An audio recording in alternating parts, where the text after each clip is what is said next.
Welcome back to our channel. That Washington quarter in your pocket could be worth millions.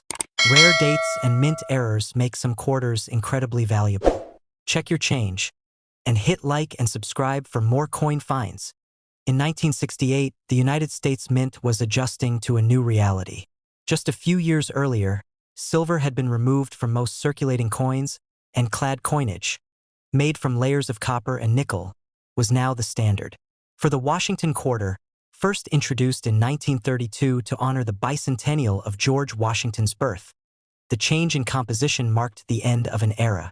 The Philadelphia, Denver, and San Francisco mints continued to strike the familiar design by sculptor John Flanagan. Washington's profile on the obverse, the eagle perched with outstretched wings on the reverse. Most of these quarters looked exactly alike, struck with precision and uniformity. But in the churn of 1968 production, among the countless pieces minted, a small number emerged with a flaw so distinct and rare that decades later, it would send shockwaves through the collecting community. The San Francisco Mint had just resumed producing proof coins after several years of absence, and the Denver and Philadelphia mints handled regular circulation strikes. In this period of transition, small inconsistencies in the die-making process were not unheard of, though most were caught and corrected before large numbers could escape. The 1968 quarter in question began its life like any other. A blank copper-nickel planchet fed into a press, struck with a die carrying the detailed Washington design. But somewhere in the process, a misalignment and hubbing anomaly produced a double die error, so precise yet so subtle that it went unnoticed when the coin was released into circulation. In most cases, machine doubling is common and worth little, but this was not that.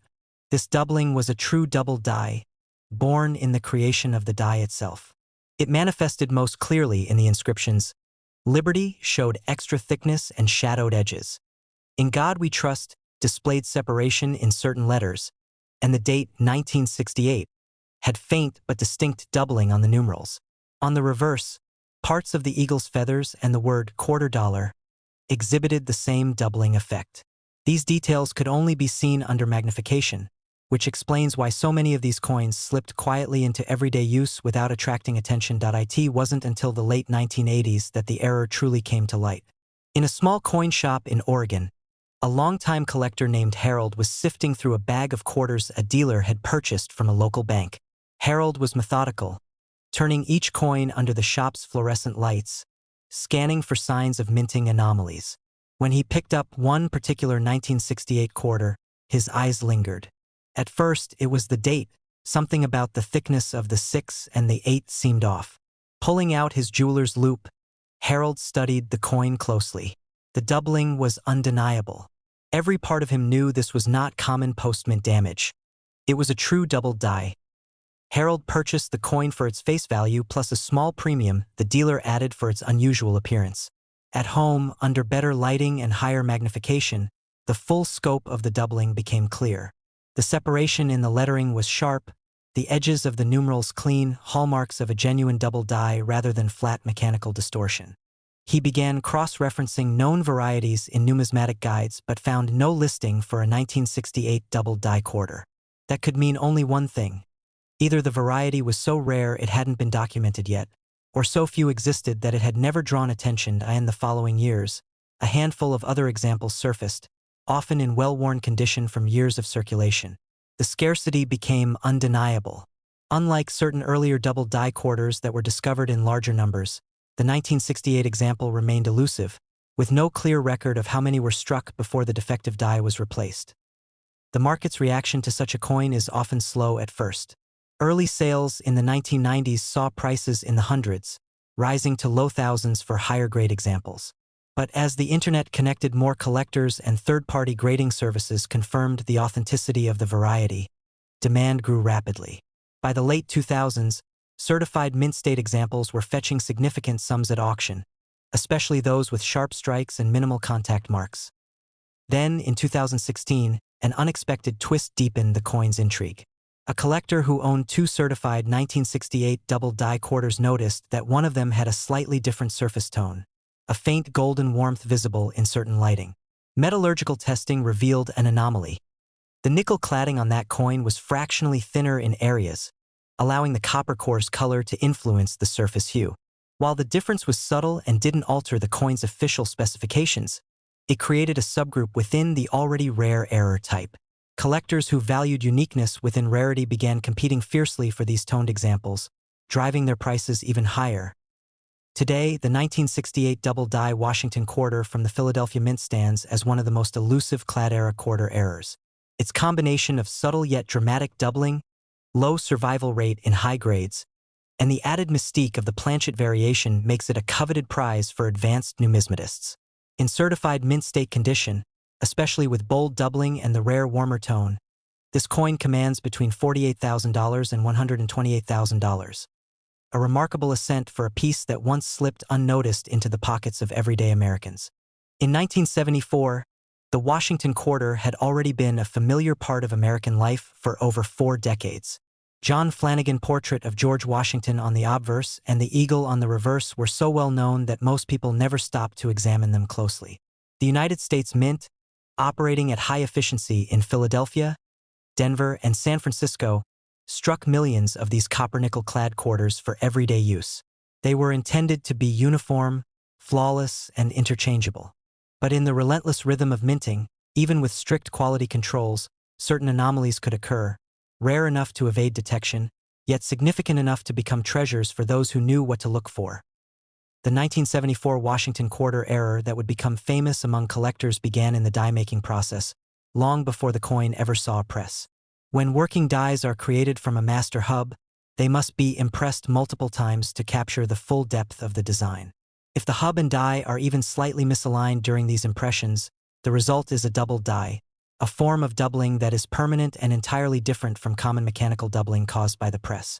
For one particular die in 1974, this misalignment created subtle but unmistakable doubling on both the obverse and reverse designs.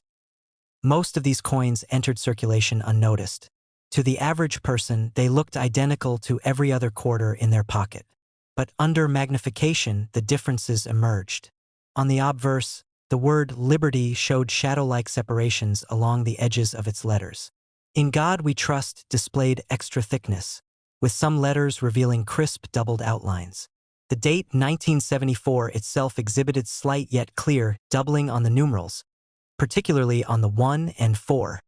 On the reverse, portions of the eagle's feathers, the wingtips, and the letters of United States of America carried the same doubled appearance. The first widely recognized discovery of this variety came in the early 1990s, when a Florida collector named Daniel was going through a roll of quarters purchased from a local bank. He had a habit of checking every coin under a loupe, a time-consuming process that most considered tedious, but for Daniel it was part of the fun. One particular quarter caught his attention. The date seemed unusually bold, and the letters of Liberty looked thicker than usual. When he tilted the coin under the light, he could see the fine, sharp lines of true hub doubling. Daniel immediately set the coin aside and began searching through numismatic references to confirm his suspicion. To his surprise, he found no major listing for a double die quarter from 1974 in the guides available to him at the time. This suggested that either the coin was so rare it hadn't been cataloged yet, or so few examples existed that it had never gained attention. He brought it to a local coin show, where a small crowd of seasoned collectors gathered to examine it. After several careful inspections, they agreed it was a genuine double die. Over the years, more examples surfaced, but the numbers remained extremely low. Many that did appear showed significant wear from circulation, blurring the doubling details. Finding one in high-grade condition became a challenge that only a few collectors could meet. Auction records began to tell the story of its rarity, with prices slowly climbing as more collectors became aware of the variety. In the early days, certified examples sold for a few hundred to a few $1,000s, but as the pool of available coins remained stagnant, the competition for them intensified. An unexpected twist emerged in 2015, when a numismatist examining a small group of these coins noticed something unusual about one particular example. Its surface carried a slightly warmer tone compared to other clad quarters of the era. Metallurgical analysis revealed that this coin's nickel cladding was fractionally thinner than normal, allowing the copper core to subtly influence the overall color. While the coin still met all official specifications, this variation added a visual uniqueness that intrigued collectors, creating a secondary tier of desirability within the already rare variety. The presence of both a double die and a distinctive surface tone turned these particular examples into highly prized collectibles. Advanced numismatists began competing not just for the variety itself, but for those few coins with the additional planchet anomaly. Auction results reflected the surge in demand, with top-grade coins breaking previous sales records year after year. Today, the 1974 double die Washington quarter stands as one of the most elusive modern-clad quarter varieties, combining the challenge of scarcity, the precision of a true minting error, and the allure of potential planchet variations. In certified mint state condition with strong, clear doubling, these coins can command between $42,000 and $120,000. A dramatic leap from the 25 cents they were originally worth when they quietly entered circulation. In 1985, the Washington quarter was a firmly established part of American currency, with its design virtually unchanged since its introduction in 1932. John Flanagan portrait of George Washington on the obverse and the heraldic eagle on the reverse were instantly recognizable to every American. By this time, the mint had decades of experience striking copper-nickel-clad coinage, and the minting process was designed for precision and uniformity. The Philadelphia and Denver mints were producing millions of quarters that year, each intended to be identical. Yet even in an era of refined quality control, rare and remarkable minting errors could still emerge, errors subtle enough to pass unnoticed through production, but significant enough to ignite excitement among collectors decades later. The 1985 Washington quarter error that would later become famous began its story in the die-making stage. The working dies used to strike the coins are created through multiple impressions from a master hub, and if there is any slight misalignment during those impressions, a double die is produced. Unlike common mechanical doubling, which happens during the striking process and can appear flat or shelf-like, a true double die is part of the die itself, resulting in crisp, raised duplication of design elements. In 1985, one such double die made its way into production. To the naked eye, these quarters seemed perfectly ordinary. They passed from mint bags to bank vaults, from cash registers to pockets, with no one suspecting their hidden difference. But under magnification, the doubling became apparent. On the obverse, Liberty showed extra thickness and slight separation on the edges of the letters. In God We Trust carried subtle yet precise doubling, especially on the G and T. The date 1985 revealed its own doubled outlines, with the 1 and 5 particularly notable. On the reverse, parts of the eagle's feathers, wingtips, and the lettering of quarter dollar showed the same doubling effect, all pointing to the same misaligned hubbing process.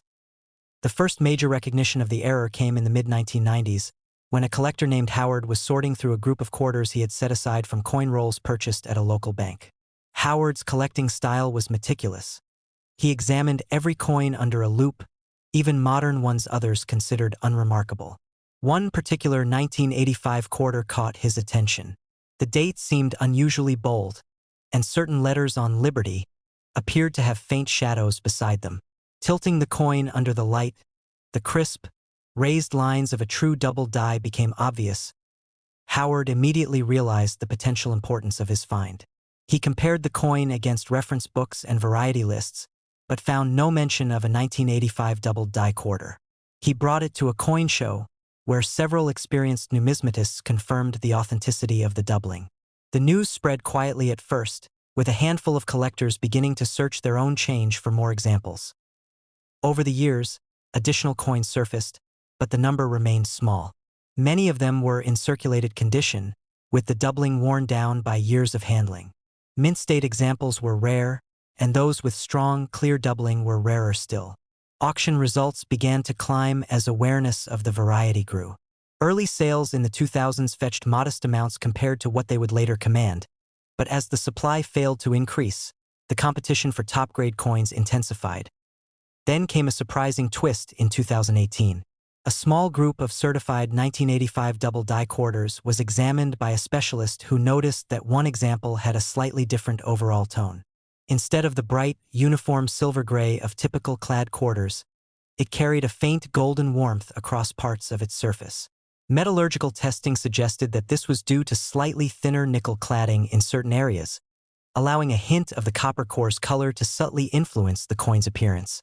While the difference was minimal, it added a distinctive visual element that collectors found appealing, especially when combined with the already rare doubling.